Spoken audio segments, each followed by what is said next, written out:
পিজিটিদের এগেনস্টে সাসপেনশন এসেছে। পিজিটিরা always senior ডক্টরদের তত্ত্বাবধানেই কাজ করে, কিন্তু আজকে without any prior information or anything, যেহেতু আমাদের এগেনস্টে সাসপেনশন এসেছে, সত্যি কথা বলতে আমরা তো কাজ করতে ভয় পাচ্ছি।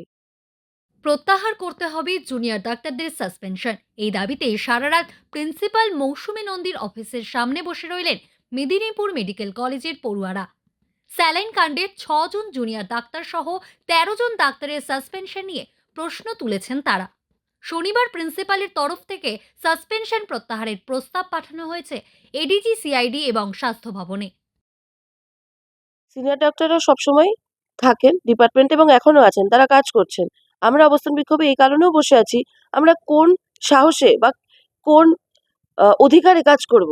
আজকে আমাদের যেটা করার কথা ছিল না সেরকম ভাবে আমরা সাসপেনশন খেয়েছি। তো এরপরে এটাও তো একটা বড় কারণ, এই যে আংশিক কর্মবিরতি বলুন বা যাই বলুন, আমরা কোন সাহসে বা কোন অধিকারে গিয়ে কাজ করব? এটা আমাদের একটা প্রশ্ন। তার মানে আপনারা হচ্ছে যতক্ষণ না পর্যন্ত সাসপেনশন প্রত্যাহার হ্যাঁ, এবং আমাদের এফআইআর একটাই দাবি এখানে, প্রত্যাহার করতে হবে। সাসপেনশন প্রত্যাহার করতে হবে। ফলো করুন এই সময়.com